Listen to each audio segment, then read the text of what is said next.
guys, how are you? I hope you're all doing very well. This afternoon I'm going to be doing a movie review. This movie is a dark comedy from Denmark, Danish language English subs, released in the year 2015, directed by Thomas Jensen, and this movie is called Men and Chicken. So Men and Chicken is about two brothers. You've got Gabriel and Elias. They both had different mothers who passed away at childbirth, but they have the same father. So the father tells Gabriel just before he dies, because he's very sick, that he has a secret that he's been hiding all these years, and that as soon as he passes away, he's going to tell them where this videotape is that they're going to watch together, and it's going to reveal something shocking. So when the father passes away, Gabriel gets his brother, they watch this videotape, and it tells them that their father was not their biological father. In fact, their biological father resides in a very remote community in the countryside of Denmark. So they go to this very dilapidated house. It's got animals all in it. It's just a very filthy atmosphere, and three people that own the house are very violent.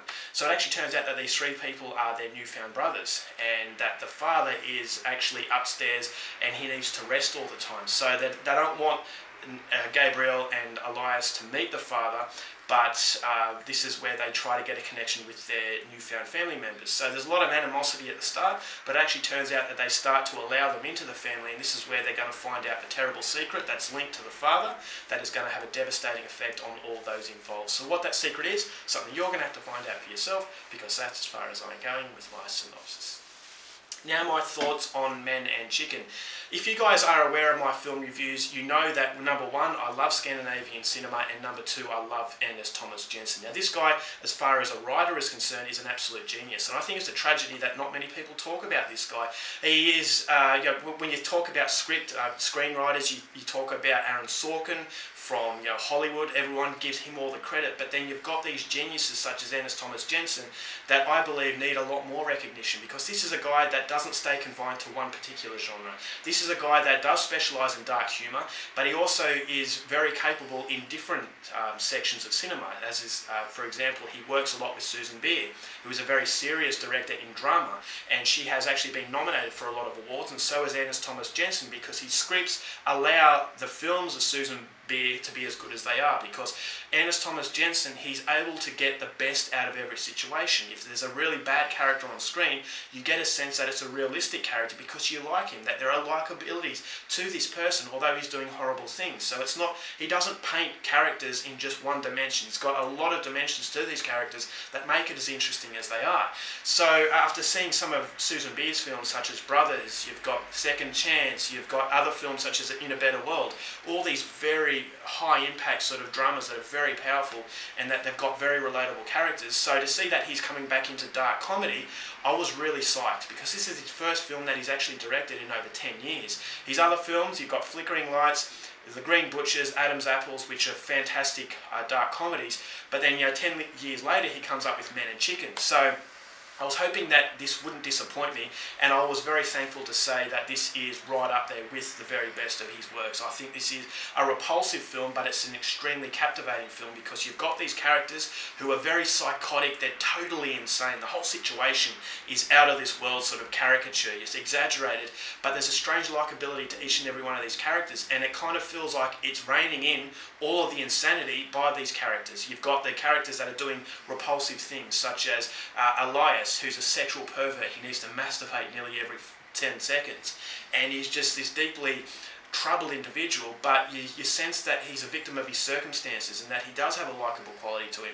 So you can connect to the characters, and instead of hating these characters, you can't help but love them. And when they're doing horrible things, you feel a strange sense of almost condoning their behaviour because of their likability. So it gives you that strong sense of guilt, that you're actually applauding what they're doing to these innocent people, and that's everything that dark humour should do. And not a lot of directors are able to capture this as well as Thomas Jensen does. It almost feels like he has actually experienced what these characters are. Now obviously I'm not saying that he's a repulsive person, but he just is so good at creating such a likeable character who does horrible things. And so it's a lot more than meets the eye. It's not a standard sort of film. It feels like a movie that's very entertaining, very fun to watch. The jokes are absolutely fantastic. This is perfectly written. But At the same time, although you're enjoying yourself immensely, there's a very serious message underneath, and it makes you think. But it never takes the driving seat. It never tries to bombard you with trying to be a thought-provoking drama. It has that sort of subtle element underneath, but at the forefront, what it wants to be is a dark comedy, and it does deliver in its darkness, it does deliver in its comedy, and it delivers in its entertainment. I thought this is an absolutely hilarious film that works because of the fact it's very well written, because of the fact it's casted perfectly. You've got Mads Mikkelsen, you've got Nicola Likaus, and you've got Nicholas Bro, who are also starred in his other films. So it actually feels like these actors have a lot of trust in this director, and they trust that this director knows what he's doing, and it translates, and it's the vice versa, that the director has a lot of trust in that these characters, these actors are going to betray these characters to the point where Anders Thomas Jensen wants it. So the trust is there. It feels like everyone's on a level playing field, and it just feels like the whole film is going with a lot of unity. And because of that, it feels like no individuals are taking part. It all feels like a team effort, and that's why it comes across as so fluent. That's why it comes across as, no time wasted. Each and every scene is perfect in the way it just betrays itself, and you've got that strong level of mystery to the story. You've also got, as I said, a serious element to the movie about victim of circumstances. If you're brought up in a filthy environment, you might become a filthy person, but it's always a different side of a person that can redeem themselves. So you've got these characters that are redeeming themselves, but then it never wants to be a serious movie, but has that underlying sense of purpose. And so that's what I loved about it so much, and that's why I love Anders Thomas Jensen's other films, is that yes, they make you laugh, and you're having a hell of a time, but at the same time you sense that it is a very, very real people, and that these people are troubled and they're very damaged, but at the same time it's a lot of fun. So it takes a very capable director to do this, and I think Anders Thomas Jensen just nails everything he does. I thought the mystery and the secret at the end of the movie was both hilarious and very shocking. So it is a very crude film. If you're easily offended, then I would highly recommend you go and check this one out. But if you like Anders Thomas Jensen, you like dark humour, especially Scandinavian dark humour, this movie is essential viewing. So overall, for Men and Chicken, I love this movie. Go out there and see it. I'm going to give it 5 stars. Alright guys, that's my review. Hope you enjoyed it. Till next time, keep watching movies, and I'll see you later. Bye.